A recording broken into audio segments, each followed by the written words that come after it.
Welcome to USA Global TV and Radio, where our mission is to provide education, entertainment, hope, and inspiration. USA Global TV and Radio connects you with experts and audiences all around the world every single day to help you succeed in business and to live a richer life. Visit us at usaglobaltv.com to learn about career and life-changing training and mentoring programs like the Listening Mentor. Subscribe to our newsletter to stay informed about our special programs and offers. Discover how you can become a guest on one of our shows or a host or producer of a USA Global TV and Radio show of your very own. That's USA Global TV and Radio, where the doctor is always in.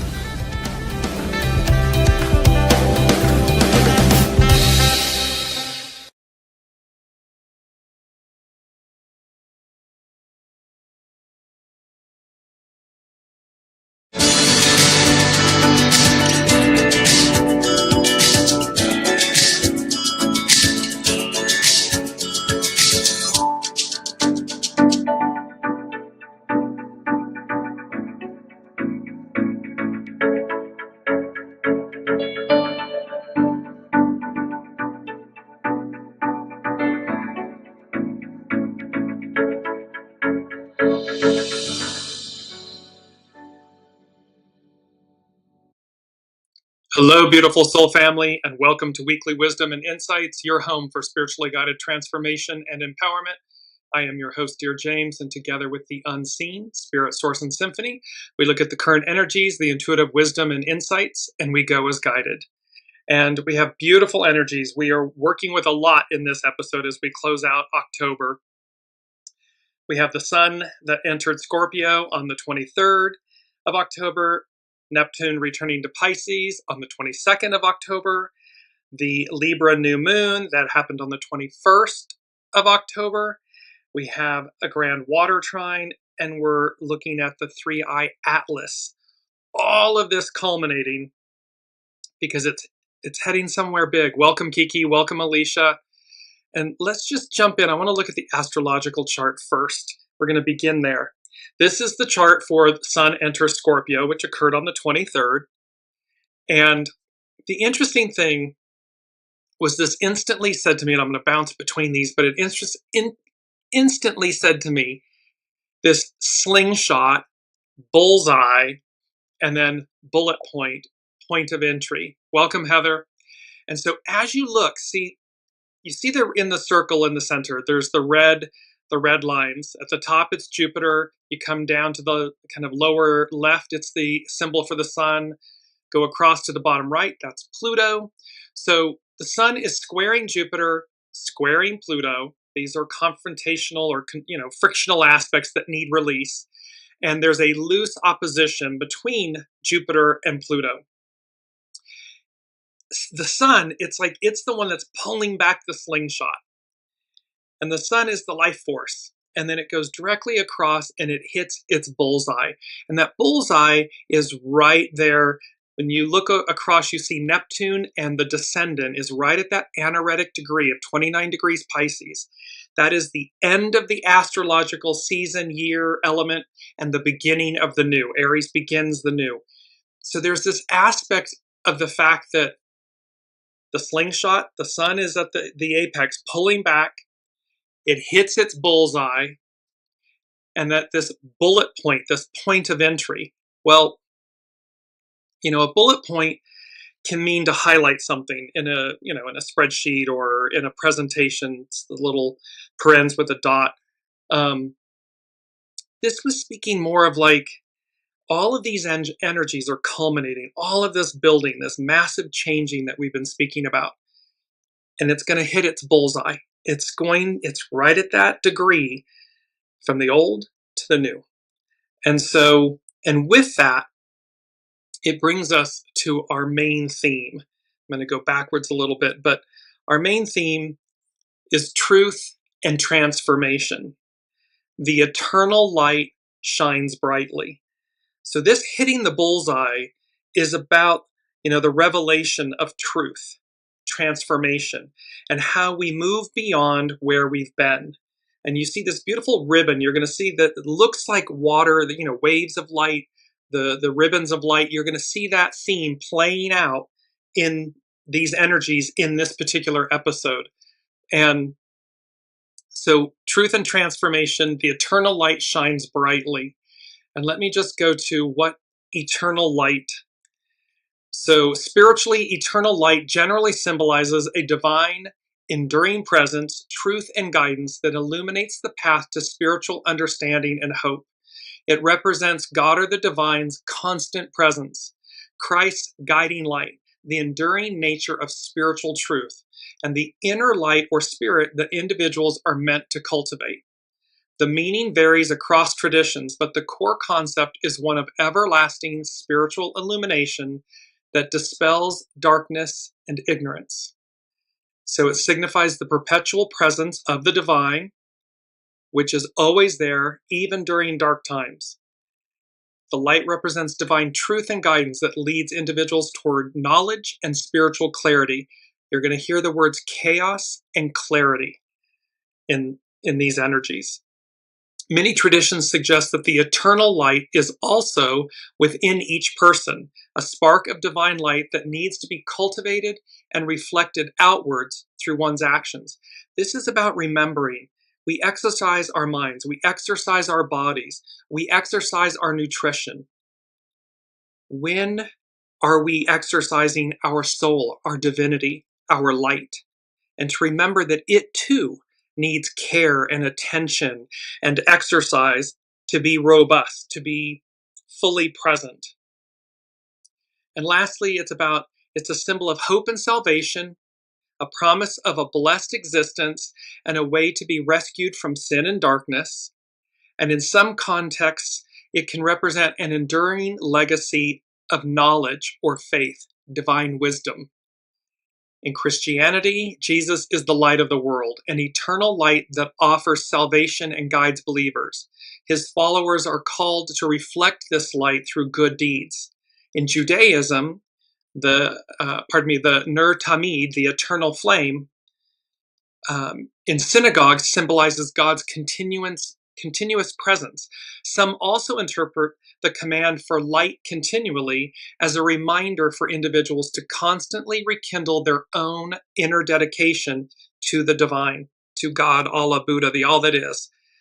In Hinduism, it can represent the everlasting splendor of deities like Krishna, or the inherent self-conscious nature of the divine soul, the Atman. And lastly, in Mahayana Buddhism, it symbolizes the teachings of the Buddha, which dispel the darkness of ignorance. So you can see that through multiple traditions, we have this dispelling of darkness and ignorance, and this celebrating, just bringing it back up, the beauty, this truth and transformation. The eternal light, the eternal flame shines brightly. That light is within us. And it's a massive reminder at this time, because the sun, the life force, is going to hit the bullseye. It's pulling back the slingshot. It's going to make a direct hit. It's like the bullet, when you're at the shooting range or something, if for those that do that, it's about hitting the bullseye, playing darts, hitting the bullseye. And it's right at that degree between the ending and the beginning, the old, the new. The unseen is saying, we're going to hit the bullseye. We're going to hit our mark. And it's about this, the restoring, the renewal of truth and transformation. The eternal light shines brightly. It's not dimming. It may look like that on the world stage, and Lord knows we are bearing witness to some very dark activities, energies, times. However, the truth, the light, prevails. So welcome, Deborah. Welcome, Olivia. So now let's move forward. We're going to jump back we're going to stay where we are. Currently, the sun entering Scorpio. It happened on the 23rd. And this is an excerpt from the October 2025 newsletter from Astrology. The sun enters Scorpio on the 23rd of October. During the transition, it forms a yod with Uranus, expect the unexpected, the higher mind, and Neptune, the highest ideals and or the illusion delusion. A yod, or a finger of God, in astrology is a rare and significant aspect pattern where two planets form a sextile. That's a harmonious aspect, 60 degrees apart from each other, and both are in a quincunx. It's 150 degrees from each other to a third planet at the apex, at the point, forming a narrow triangle in a chart. This configuration is often associated with a fated life purpose, intense challenges. And you're going to see where we're going to talk about fate and destiny a little bit later on. So here we are, it's forming this yod, or this finger of God, and that it's a fated life purpose and intense challenges and a strong drive to fulfill a destiny, requiring adjustment and hard work to channel the unique energy. This slingshot, this hitting the bullseye, right at that anaretic degree, at the end of the astrological cycle and the beginning of the astrological cycle, or year, if you will, and how it's fated, it's destiny. On October 24th, the Sun squares Pluto, that's a frictional aspect, and Jupiter squares Chiron, the wounded healer, and Jupiter, the great benefic. Pluto's the lord of the underworld. Most of the planets are now in water signs.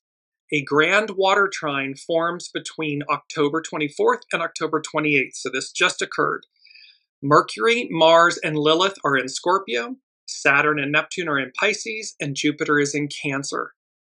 On October 29th, which is today, Mercury trines, that's harmonious aspect in astrology, so Mercury trines Neptune, then it enters Sagittarius shortly thereafter, and moves on to oppose Uranus. Mars forms a trine with Saturn. So there's a lot of astrology here from Astrodeans. Here's the point. The energy of these days is extraordinarily dense. The strong emphasis on water signs combined with the grand trine suggests that once things start to move, they will be hard to stop. I mean, think of this as water, and when a dam bursts or, the floodgates open, the force of water, it just goes. There's no stopping it. It just goes. So here Astrodeans is talking about it suggests that once things start to move, they will be hard to stop. Feelings and emotions play a central role. Where they are suppressed, they will forcefully break through. This applies not only to personal life, but also to collective events, which can assume powerful dimensions now. Because Jupiter is involved, the great benefic, we can expect this period to bring positive developments in the end. First, however, a phase of chaos is possible. For Saturn and Neptune in Pisces, again, speak of great surrender and the difficulty of setting boundaries. So remember, they have retrograded this final last time. They're going back to the very end degrees of Pisces before they officially move forward into Aries. The conjunction of Mars and Lilith and Mercury in Scorpio points to conflict. Small provocations and disputes can now have considerable consequences and gain great momentum. So again, in our individual lives, be mindful of our words, our thoughts, our actions. Be mindful of being triggered. Be mindful, that respond, don't react. Just take a beat, take a breath, and then, because these energies are dense, and once things start moving, they're going to be hard to stop. And this brings us to our first quote. Water in motion is a mighty force that is hard to resist. So it's about going with the flow, and it's about, we're humans. We're not meant to swim upriver. That's salmon. Humans are meant to flow with the water, with the river, with the flow of the energy. So water in motion is a mighty force that is hard to resist. If you suddenly find yourself swept up in a current of events, allow it to carry you for a while. It is wiser to wait until the waves have calmed. And so it's just about being in the flow, if you are triggered, step back, take a breath, walk away. And if it's positive in nature, you're swept up in the enthusiasm of something or the opportunity of something, flow with it, remain calm, respond, all of these beautiful actions. Because number one from the unseen, moving beyond or through the chaos to the paradise beyond. That's where these waters, this grand water trine, all this, remember, we are water. We are the living waters and this light. And so we're moving beyond or through the chaos to the paradise beyond. That's where we're headed. That's where the bullseye is, or the bullet is focused. It's on the bullseye and that slingshot being pulled back. And we are to, number 2 from the unseen, flow with the great waters. Change ahead. Change is up ahead. So again, in these last 2 months, we're at the final end of October. We're literally closing out this 9-year. 2025 is a 9-year.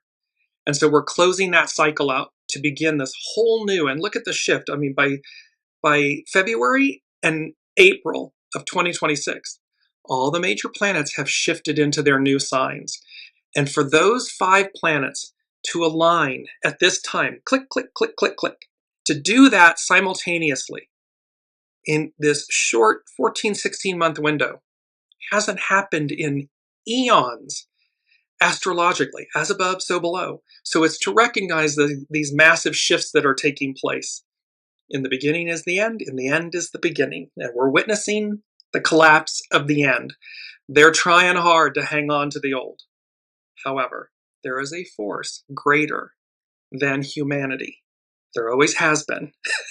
That hits the bullseye. That does what it needs to do to advance. And here's this beautiful, remember we've had this image sometime. This is all about advance. And it's more than just advance. It's really about how this is a massive change from where we've been. We have led all of this time in our lifetimes, 2,000 plus years, we have led with ego, mind, personality, human. We have led with the divine masculine, patriarchal era energies. And we need them. We want a healthy ego, mind, personality, human, divine masculine. We want that.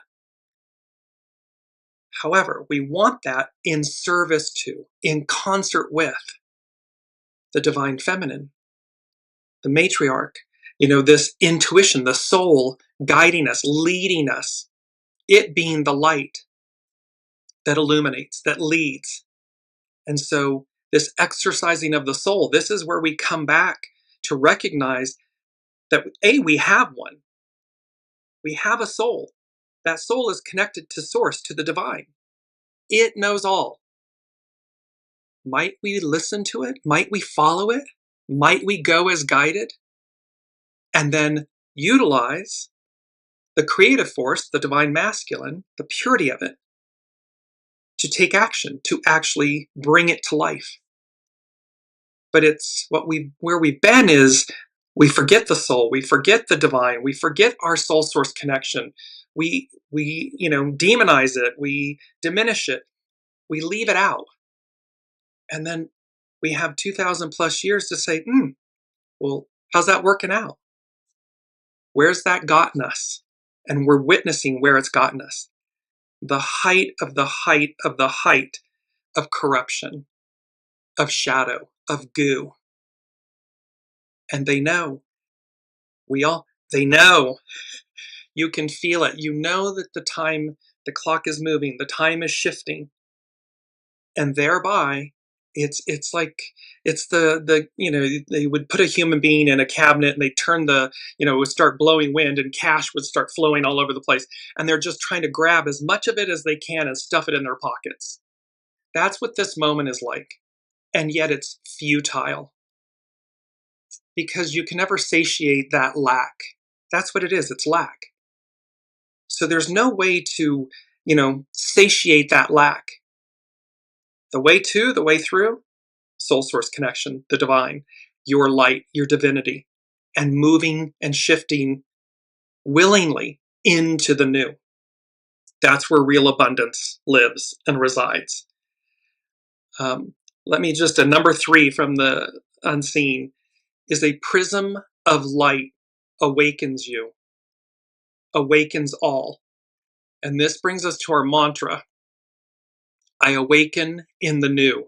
So you see this, a prism of light. This is the image. The light is shining through. It's creating this prism. A prism of light awakens you, awakens all. And then they said, to what degree? To what level? And this is all about the fact that awareness, consciousness, being awakened, everyone's on a spiral, ascending, but not everyone's at the same place. Some are at the tip, some are at the tail cone, some are in the basement, but there's an awakening, a prism of light.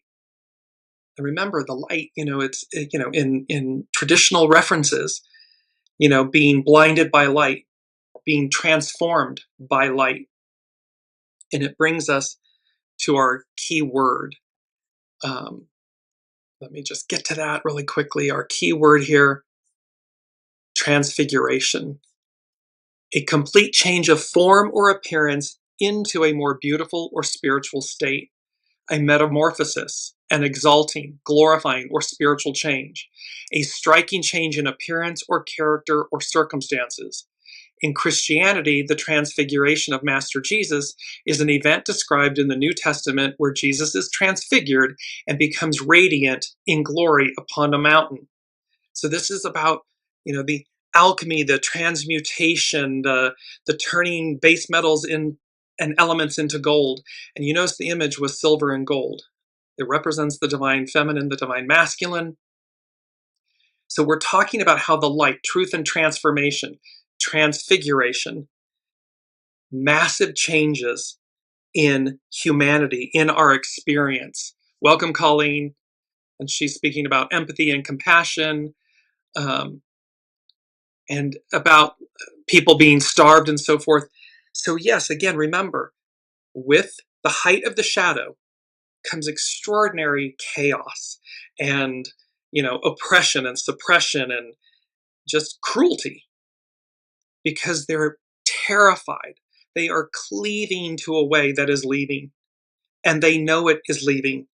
You can see it in the mass demonstrations of people around the globe being awakened, illumined, recognizing their innate divinity, their innate sovereignty, their innate power, empowerment. And so once, that it's 3-point-something% or something of any civilization, that tipping point.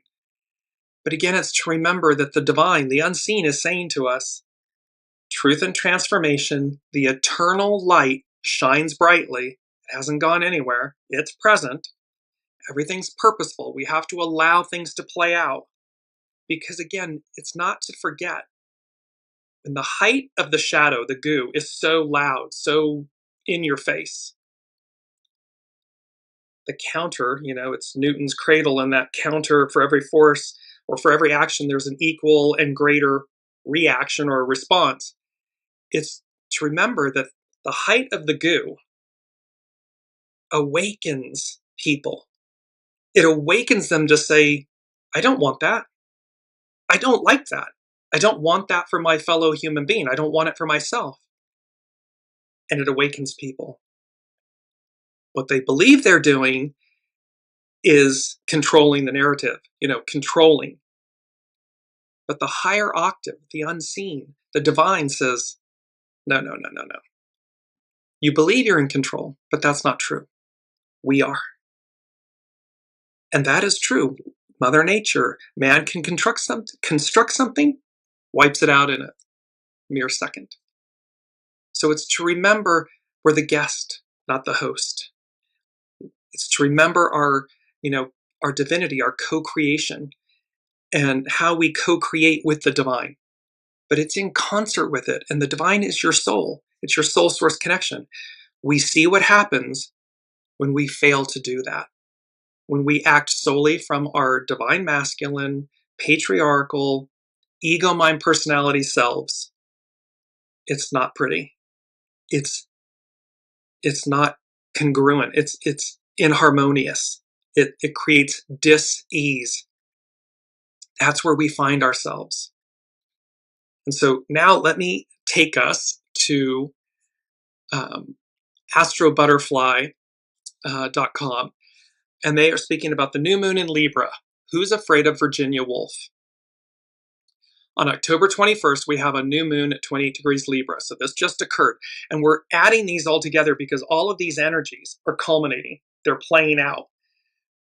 The new moon is square, that's frictional, square Pluto and Jupiter, and it's opposite Chiron. This grand cross new moon is bound to push all our buttons, prompting us to reevaluate who we are, especially in the context of our close relationships, Libra. This is a pressure test new moon that raises a fundamental identity question. What's truly me, sun, moon? What's my wounds? What are my wounds? Chiron. What's other people's narratives? Jupiter. And what's being shaped by forces outside my control? Pluto. Because Pluto, the god of the underworld, brings everything up. It's not within our control. It's going to bring it up for everyone to see. And we were just speaking about this. What's the world I wish to live in? Who as a person am I? Who do I want to be? What's a bridge too far? What's a line in the sand that I'm not going to cross? That's why this Libra new moon, the grand water trine, the sun moving into Scorpio, the sun in Scorpio. Scorpio's ruled by Pluto. It's the underworld. It's bringing it all out for us to see. AstroButterfly.com continues, we are not other people's narratives, nor the beliefs and culture scripts we grow up with. Yet we are shaped by them. We are the products of our times. What's important to us is shaped by the world we live in, yet it's not who we are. So see, we have a choice in all of this. Where we are in this moment is 1,000, 1,000,000 choices that have brought us to this point, and thus it's purposeful. What's our role in it? What choices in our individual lives and our collective lives do we need to re-examine? Do we wish to change? So that when the sun, when we hit the bullseye and we move into the new, we've released all of that baggage, all of that weight. I keep hearing the word, all of that garbage. We are not our wounds, yet they live at the core of our being, drawing us back to their gravity in ways we can't quite explain. We don't want to go there because we don't want to be triggered. We don't want to face the pain. Yet this avoidance means we take some actions and not others. It means we might hold back from risks, stay in situations that feel safe, or repeat patterns just to avoid the sting of the primal wound. AstroButterfly.com is articulating this so poignantly and brilliantly. When we fear ourselves, when we fear or hesitate to look at ourselves, to take stock, to take ownership, look at what happens. We repeat things. We stay stagnant in places we should have left long ago. We miss beautiful opportunities that our soul has chosen with us, for us. And so it's about this question of, do you want to delay your divinity, your greatness? Because there's always more. It's just a point of, are we willing to release it? Are we willing to let go of the old? And this is what we're seeing on the world stage. Such fear of letting go of the old. Heaven forbid I will not be in power the way I was. And yet you fail to receive or accept how you might evolve and walk into great, extraordinary power, divinity, power, empowerment. But it's in a new way. And it works for everyone, for the people, we the people, for all. Is it different? Yes. But that's not a bad thing. That's a really beautiful, great thing. AstroButterfly.com. Our life is shaped by our wound, yet that's not who we are. And there is Pluto, the unavoidable cycles of life and death, the raw, unnegotiable power of nature. And while we all play by Pluto's rules, we are not Pluto. So we are subject to the rules. We need to face things or not, but look what happens when we don't face them. It's chaos. It's madness. It's destruction because we're not facing it. We're burying our heads in the sand versus the purity, the release, the renewal, the moving beyond through the chaos to the paradise beyond. It's the land of milk and honey, the promised land, to this paradise beyond. There was a time that came before us where it was eternal spring. It's written about. Where life on earth was eternal spring, true north. That's a paradise beyond. And as we've said, it's the one that came before us. It's the one before us. It's the one to come. Who's Afraid of Virginia Woolf is a play on Who's Afraid of the Big Bad Wolf, but with the intellectual, emotionally complex Virginia Woolf substituted for the monster. In the play and the movie with the same name, the characters construct elaborate fantasies and illusions in their marriage to cope with disappointment and pain. The core psychological theme is, are you afraid of facing the truth? This is about truth and transformation. The eternal light shines brightly. There's no escaping the truth, the eternal light, the divine. And so, are you afraid of facing the truth? Because it's not the relationship that's the problem. It's our narratives. It's our unwillingness to face the truth that keeps us imprisoned in them. When we face the truth, we know what to do. It's Kenny Rogers in my head with, I think it's the gambler. You know when to hold them, know when to fold them, know when to walk away, know when to run. You know what to do because you're listening to the truth. You're listening to your soul. When we are run by narratives, the societies, our own wounded selves, or the world's as a whole, we go through life blindfolded.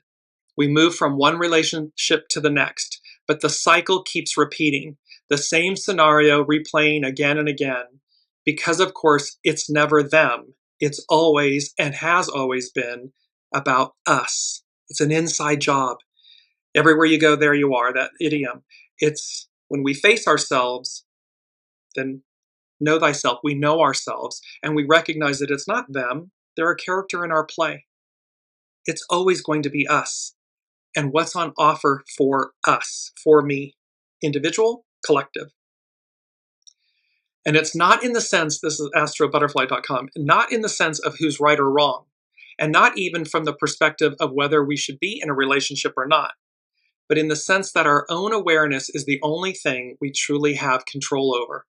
Our own awareness, consciousness, whether we choose to listen to our soul source connection is the only thing we have control over.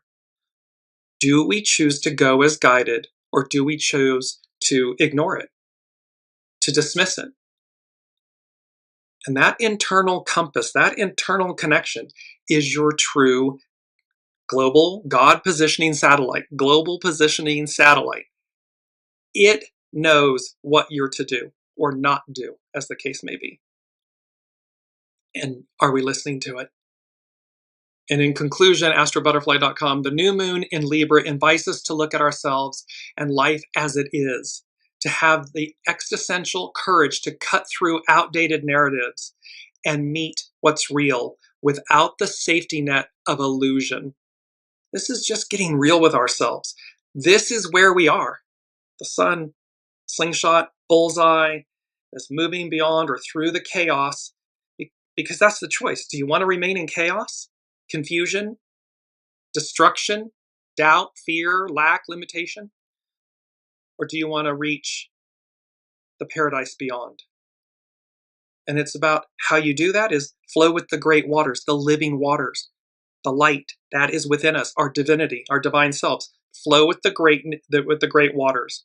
Change is ahead. And a prism of light awakens you, awakens all. To what degree? To what degree the prism of light awakens you is dependent and incumbent upon you.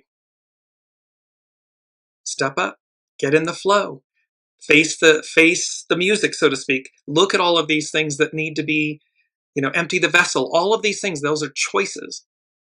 The more we're in alignment, lockstep with that, the greater the prism of light elevates your awareness, your consciousness. It awakens you to at a greater level. That's all dependent on each of us. It's all dependent on each of us, you. Number 4 from the unseen. They said, exceptional excellence, ... a stone's throw away. And then I had these images of Excalibur, King Arthur, Our Lady of the Lake. And of course, Our Lady of the Lake, it's a magical sword. Excalibur is a magical sword that the Lady of the Lake gives to King Arthur when the sword of the stone is broken. The sword that's pulled out of the stone breaks. But she provides him, divine feminine, providing the divine masculine, she provides him with this magical sword. Swords represent clarity, cutting through, truth. And so, and there was this aspect then also of it's a stone's throw away, and it was the stone of destiny. The stone of destiny originates in Scotland, and it conferred kingship or queenship, and it was used in coronations where the sovereign or the person chosen to be king or queen would accept and make their oath to the divine. And that stone, it's a literal real stone, and then it was used in England and the United Kingdom, and then it's been returned to Scotland. So there's this aspect about exceptional excellence. And exceptional excellence means an outstanding or extreme level of high quality, merit, or ability. It combines two words that describe something that is much better than average and superior to others. The phrase emphasizes the quality is not just good or excellent, but is truly exceptional or extraordinary. So it's beyond what is usual, ordinary, or average. It's extraordinary.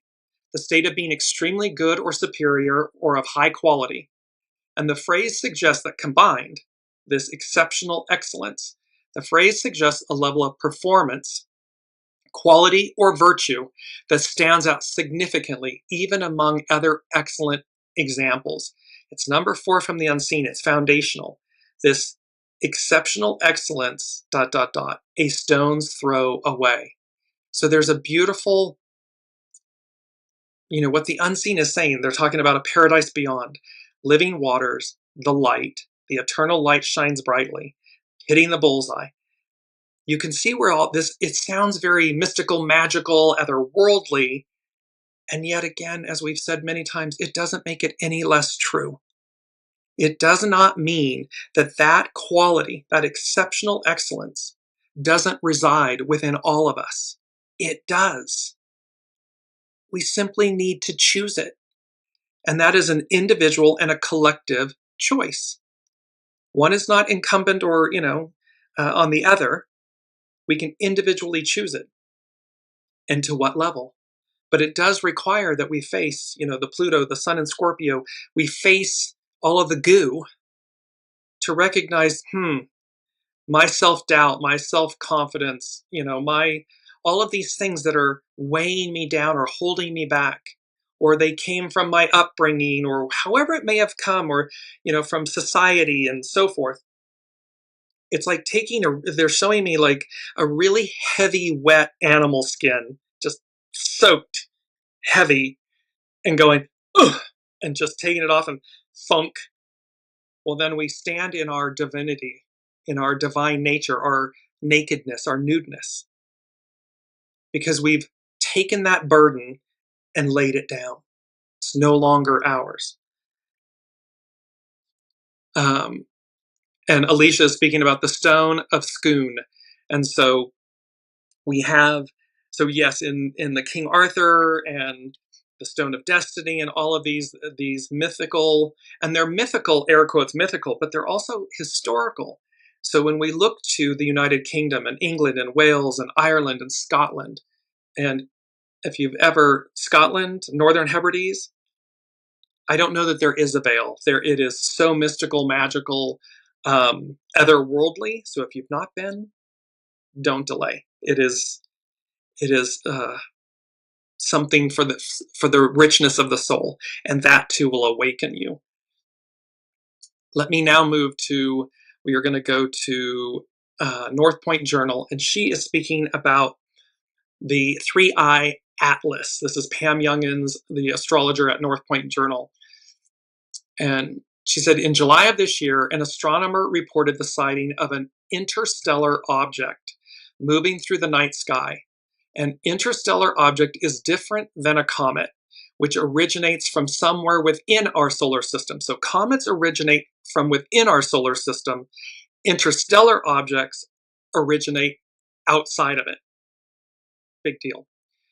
Instead, these rare visitors, these interstellar objects, come from interstellar space beyond the boundaries of our sun's gravitational domain.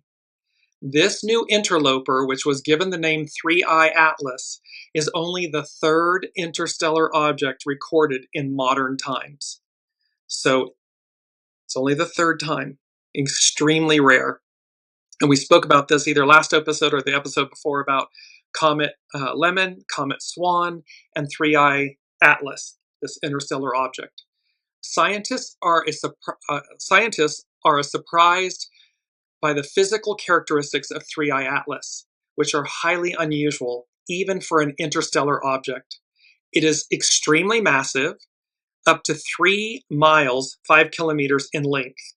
It contains minerals that make it more complex than a comet, fueling the notion that it could be a manufactured object rather than a naturally occurring one.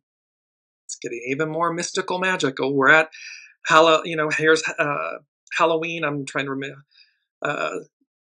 remember the proper name for it. Alicia will tell me. It is traveling at a very high speed, faster than any other known visitor to our solar system. 3-Eye Atlas also appears to have a very unusual tail, which at times seems to be extending in front of it rather than behind it, as would normally be expected. Comets have tails. 3-Eye Atlas appears to have a tail and then appears to have that tail invert and go before it. So, what indeed is 3-Eye Atlas? This is a question that doesn't yet have and may never have a definitive answer that we will all agree on. Metaphorically, some see it as a bird, some see it as a plane, and some believe it is Superman. So you get that it's a bird, it's a plane, it's Superman, because it's unknown to us. And yet, everything is purposeful in the universe. No matter what 3-Eye Atlas really is, its very existence represents something important for humanity. Through its physical characteristics, it contradicts our assumptions about what is possible. Its very existence stretches our imaginations and inspires us to seek truth in new ways. Truth and transformation. The object symbolizes something that is completely new and unknown, and perhaps undefinable from our current level of understanding and technological expertise. It's beyond our current understanding, our conscious awareness, and yet a prism of light awakens you, awakens all at different levels. In providing this puzzle for us to ponder, 3-Eye Atlas is opening our minds to even greater mysteries, and no doubt preparing us for more experiences in the future that will challenge our scientists as well as our own personal beliefs and expectations. This is about, expanding our consciousness, awakening us to our soul source connection, moving beyond the square box we've allowed ourselves to be placed in. And this is true when we're looking at what's happening, this collapse of the previous era. In its height, we all loved it. There was, it was joyful, and we found a sweet spot, and maybe at the peak of it or the center of it. But then as it moves towards decay, decline, stagnation, because the new is arriving, it presses all the buttons, it pushes all the boundaries. And there are those that are fearful, so fearful that they're clinging, they're trying to cleave and cling to it. It's that train over the abyss that we've shown. And yet before us is the magic, awe, and wonder of what is before us, what's unknown to us. And yet it is us. It's a part of us. Unity, oneness, the divine, that divine spark, the light, the living waters. So it's not outside of us. It's simply right on time. It's divine timing. It's right on time to awaken us. So Pam Youngin's North Point Journal. 3i Atlas is at perihelion this week, meaning closest to the sun, with its closest pass to our sun today, October 29th, and tomorrow, October 30th. While the brightness of our central star makes the object less physically visible at this time, it is also shining a light on whatever the object represents metaphysically and emits energetically. So because it's like being Cazimi, when a planet is Cazimi in the heart of the sun. Well, 3i Atlas, today and tomorrow, is in the heart of the sun. One could say Cazimi, in Cazimi with the sun. Well, that's going to amplify, magnify, purify, bring to light. So Pam Youngins is speaking about, what it represents metaphysically, energetically, spiritually, and how it transforms. She goes on to say, the interstellar object will be at its closest proximity to Earth on December 19th. This is also the day of a powerful new moon in Sagittarius that is conjunct both Venus and Mars, closely square Saturn, Neptune, and tightly trine Chiron, Eris. With the Capricorn solstice occurring just 2 days after that moon lunation, that third week of December is setting up to be, quote, an interesting and pivotal time. The bullseye, we're moving towards it. Number 5 from the unseen is lost in translation.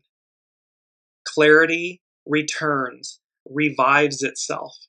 So again, that when we take that heavy cloak off, the clarity of who we are, the purity of who we are, our light, our living waters, everything comes in, becomes clear. The sun and 3i Atlas being Cazimi together. And then it comes closer, comes towards Earth. Awakening, illumination, transfiguration, transformation. There's all of these, you can see these illuminating words. So as we move then, I want to go to not number 4, it's Astrology by Lauren. And she's speaking about Neptune returns to Pisces. And she begins with a quote from The Stranger is a Theologian by Dennis Diderot. Wandering in a vast forest at night, I have only a faint light to guide me. A stranger appears and says to me, my friend, you should blow out your candle in order to find your way more clearly. See, the candle is external, it's outside of us. And here, the stranger says to us, my friend, you should blow out your candle in order to find your way more clearly. The living waters, the internal light that shines brightly, it's eternal.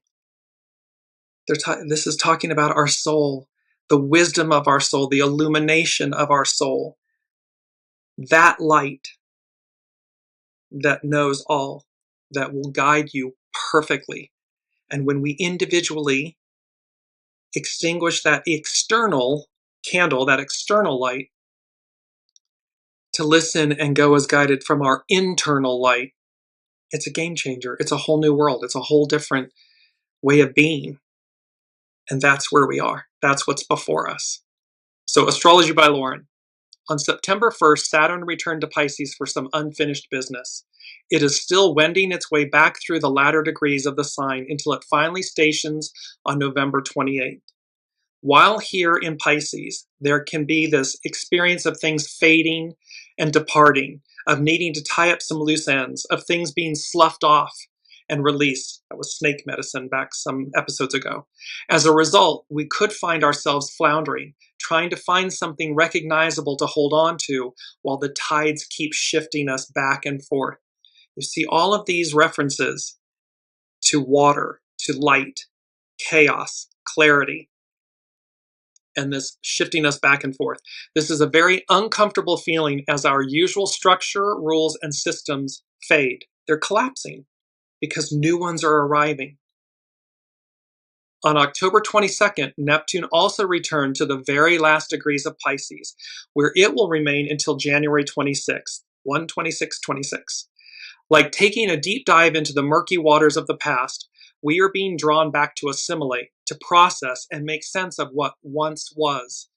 This can be emotionally overwhelming as we feel drawn into this vortex of disillusion. And this is important. When you see the amount of uncertainty and chaos and destruction going on, we can see that through the lens of harm, which of course exists. It's absolutely happening. Cruelty, harm.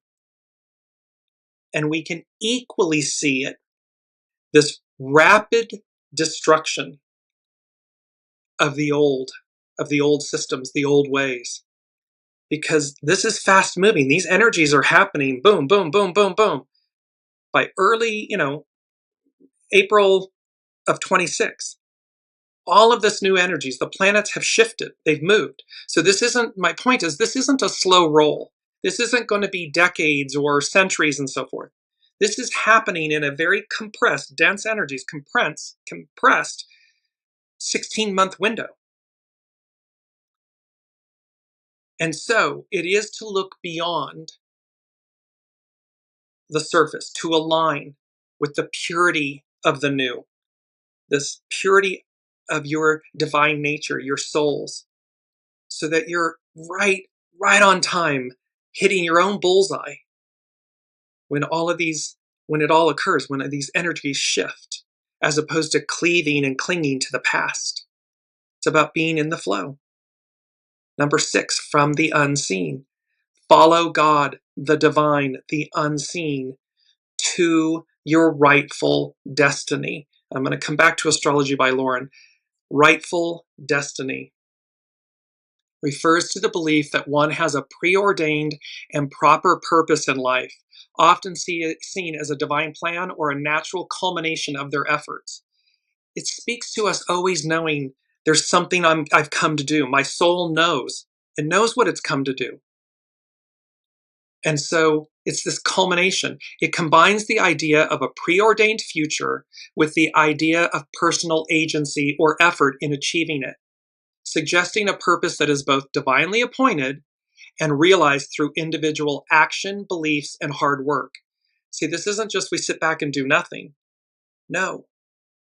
In exercising our soul, that's about listening to the divine, to the unseen, to this preordained plan. And then once I know what to do or not to do, my personal agency, my creative force, is invoked to take action or inaction, as the case may be. So it's core concepts, the belief that a person has a specific ultimate purpose or destination that they were meant to fulfill. The idea that this destiny is either set by a higher power, by the divine, or by a greater force in the universe. The role of the individual is fulfilling their destiny through choices, actions, and personal growth. A mindset that looks forward with a sense of possibility rather than dwelling on past regrets or the past. And achieving a sense of meaning, happiness, and fulfillment by living in accordance with one's perceived rightful destiny. In many religions, a rightful destiny is seen as the divine's purpose for an individual, a role to play in a divine plan, and a future that is aligned with divine will. A belief that destiny is a result of both a larger cosmic order and the individual's own choices, requiring one to harness their inner power to chart their course. The concept is also framed as designing one's own destiny through intentional living, utilizing unique gifts and abilities, and overcoming personal lack, limitations, fear. So we have this beautiful follow the divine, follow God, the divine, the unseen, to your rightful destiny. This preordained, in concert with free will, choice, paradise beyond. That's what all of this has been culminating in and coming towards, working towards. So we go back to Astrology by Lauren. Expect all sorts of feelings to arise as it does so. The intriguing, the inspiring, as well as fear and even dread for what once was. The murky bottom is being stirred up, bringing it all back up to the surface. In the very last degree of Pisces, there is this anticipation of loss, a sadness for what once was, and ennui and despair as we stand here betwixt and between, that's a previous show, betwixt and between the past and the future that is still so impossibly uncertain. So there is melancholy. There is actual, yes, we're experiencing either the fear, the melancholy of the loss of what was, but others are experiencing the fear, the heightened fear of what was, because the new, what's before us, it's uncertain in the sense of we haven't experienced it yet. We don't know it. It's the beast we don't know. And yet it's not, what a beautiful beast. I mean, Beauty and the Beast, he was actually a prince.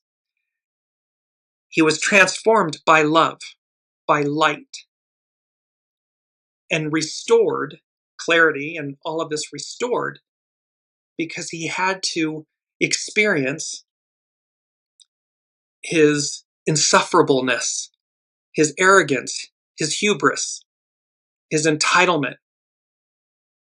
So he had to experience that. And then love, purity, love, light, restored him. Astrology by Lauren continues, we are going to have to allow it all to wash over us. There's another water element, to wash over us as we navigate this liminal pass.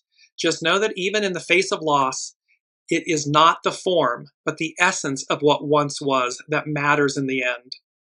Know that Neptune returning to Pisces is also a gift. It affords us the ability to more deeply connect with our own core self. This is your soul source connection. Call it what you may, this is an opportunity to connect to spirit, to our essential goodness, our inner guides, and our highest ideals. We need to do this because by connecting to self, it will lead us to where we need to go to live a more meaningful life. So it's going to lead us, the soul source connection, your soul, it's going to lead you true north. It's going to lead all of us to that destiny, that destination, that paradise beyond. She says, ask yourself, what are the things, the experiences that invest your life with meaning? What are the things that are worth living for? What are those things that are worth sacrificing for? The conjunction between Saturn and Neptune, and remember, they're co-journeying, and they have been and they will continue to do so. They're co-journeying. So the conjunction between Saturn and Neptune on February 20th, at the very first degree of the first sign of the zodiac, this was February 20th of 2025, when they first moved into Aries, is about committing to a new path that will bring us the meaning that we are sorely seeking right now. But before we get there, we are first needing to reflect, make sense of, and gather the essence to us of the things that matter. So this is why Saturn and Neptune are retrograde. They're in the final degrees of Pisces, because we're going back to make sense of what really matters to me. What do I really want to, what do I care about, truly care about? It's not, I can assure you, it's not the masks, the identities, the labels, the stories, the scripts, the material possessions, the status. All of that's just set dressing. What really matters is who you are at your center, at your soul source connection self. And so we're being asked to discover that, to recognize that truth. Because as we move into this matriarchal Aquarian, we the people era, that is for us, for the people, that's how we shine in unity. And by reciprocity of that, we receive individually, collectively, but it's a collective first, then we receive it, which is a complete inversion of where we've been. That's why it's confusing to people. She continues, Astrology by Lauren. We are preparing to cross a threshold which is yet to come. We cannot yet see what that looks like. We simply do not know. But in some way, we are all being asked to take a leap of faith, that we are being brought precisely where we need to be, even if it doesn't feel like it right now, because it's unknown to us. There will be guidance for this along the way. This week, Mercury and Mars in Scorpio are forming a water grand trine with Jupiter in Cancer, Saturn in Pisces. And with Neptune returning to Pisces, we will have a total of 6 planets in water signs. Water, the divine, the emotion, the living waters. This is about trusting your feelings, your intuition, your inner knowing to guide you. Jupiter's trine to Saturn, that's a harmonious aspect, which lasts through the middle of December, is about seeking understanding and trying to find our way in these extraordinary and uncertain times. Ultimately, Jupiter trine Saturn can help us to create a plan and a strategy. Jupiter is our vision for the future, which in Cancer is about empathy, caring, community, unity, and protecting. With Neptune retrograde back into Pisces and Jupiter in Cancer, our feelings could feel larger than life. Harness those feelings properly, positively, not reactively. Saturn's version of practical compassion in the sign of Pisces can serve as a lifeline, allowing us to see things as they are. Together, this is a recipe for creating a realistic plan for the future. But to do this well, we need to make those essential connections with our own inner knowing, our soul source connection. Rather than looking outside of ourselves for meaning and direction, Neptune advises us to look within. Neptune, in its highest expression, is a planet and messenger of that one divine essence that we all share, that divine spark within. Neptune is what lends meaning to our lives and imbues us with a sense of purpose. Neptune can lure us into a well of disillusionment, but it can also lead us to realize our highest ideals and dreams. Neptune speaks to us through the subtleties of the intuition and through our dreams. It speaks softly and requires us to be present. Neptune speaks to us through that part of us that is centered in the divine, and which brings us that faith is needed in these times of uncertainty. It is that slight effervescent kernel of hope that even in the face of extraordinary change, that the good will somehow prevail. The eternal light shines brightly. It will prevail. It always has. It always will. And so may it be that we find comfort and guidance in these liminal times. In Astrology by Lauren, she concludes with a quote by Paulo Coelho. May love fill your heart, compassion guide your mind, faith rule your soul. And so this is about going as guided, about being one with the divine. And what was so interesting is the unseen gave me 1, 2, 3, 4, 5, 6, 8. And I instantly knew that 7, and we have talked about this a lot, 7 is about the foundation of God's word. It's about the perfection, the completion, and the divine fulfillment. That's what 7 represents. So 7 is self-explanatory. It's the divine. It's the divine spark within us. It is the fulfillment of divine will, destiny. The arc of destiny moves forward. This advance and how we all get there. And I just want to go to our, very quickly, hexagram 3 is difficulty at the beginning. And it's our second quote. The birth of a new venture or relationship is an entry into the unknown.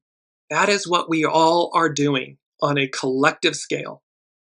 New things seem to be rushing upon you, and confusion can easily take over. However, chaos is a powerful force when you harness it properly, so don't rush things now. Do not let events overwhelm you. As you take the first step, stay calm and ready to persevere. Ask for guidance and support. Challenges lie ahead, but they are challenges you can handle. Gain strength, find courage. Like a newborn fawn, the opportunity for rapid development is there, yet it is only through determination that the fawn can rise to its feet and grow to full stature. Keep going despite difficulties, and you will find the success that you desire. A key challenge at this time is to maintain clarity. Avoid lunging at solutions. Do not start a new project or relationship before thinking it through. Make yourself wait until a good course of action becomes clear. A careless step in the beginning can cause events to get out of control or spiral out of control later. And be sure to enlist the advice of experienced people and wise supporters. This is from divination.com. And lastly, hexagram 29, which is dangerous depths. It's also known as the abyss. That's in our numbers today. And this is our third quote. Exposure to danger brings good fortune to those who move beyond it. So chaos, danger, and so forth can be, of course, it's purposeful. And so it can bring about good fortune for those who move beyond it. When you remain in the chaos, in the confusion, clinging to the past, in the fear and the lack, it's not pretty because you haven't moved beyond it. You've quadrupled down on it. So, like boaters staying afloat through whitewater rapids, those faced with serious challenges need to remain alert. They must take all available precautions and, above all, keep going forward so as to remove themselves from harm's way. Once the danger has passed, everything flows smoothly downstream. Flow, light, living waters. It's about, flowing with the flow to remove ourselves from danger, to get to the paradise beyond. The positive side of danger is that it offers an excellent chance to cleanse the senses and strengthen the spirit. Surviving a crash can be tremendously reinvigorating, sharpening the eye and the mind for future challenges. It is reckless to court danger, but critical for inner development to not shrink from it either. Those who respond to dangerous conditions most effectively are those who can establish an inner bubble of calm in the midst of chaos. An emotionally stable center keeps one rooted in the moment, alerted and focused. Courage at times like these springs from focused attention and a brave willingness to penetrate the moment of peril to its very core, to reshape and transform it. Truth and transformation, the eternal light shines brightly. So, and last but not least, number 8, I'm mindful of the time, but number 8, Saturn from the unseen. Saturn and the South Node and the Midheaven. So on this astrological chart for Sun enters Scorpio, it's about the placement of Saturn, the placement of the South Node, and the placement of the Midheaven. And they said, so the Sabian symbols for the Saturn, for where Saturn is and where the South Node is. Saturn is about a karmic moment.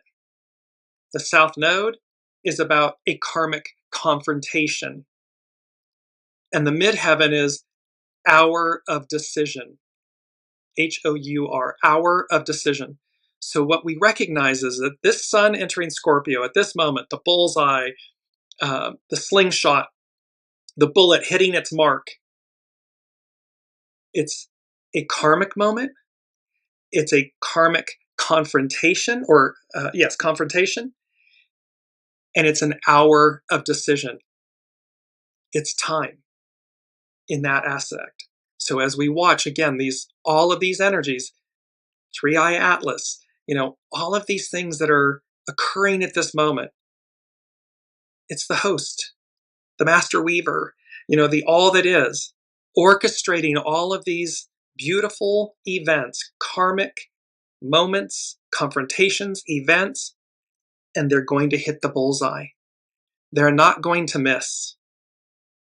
The divine doesn't miss. Mankind does, but the divine does not. So be in the flow, be gentle with yourselves, but also be courageous and strong and empowered with great clarity. Move beyond the chaos, the abyss, the troubled waters to reach the other side. Cannot wait to see. We have 2 shows left in this 4th season of Weekly Wisdom and Insights that will complete the 4 years together. So to all of you, thank you so much for your presence, your comments, your energy, your spirit, and your willingness to go as guided. It cannot be underestimated. So namaste to all of you, and I look forward to seeing what the unseen has in store for us next. Until then, we'll see you next week. Be well.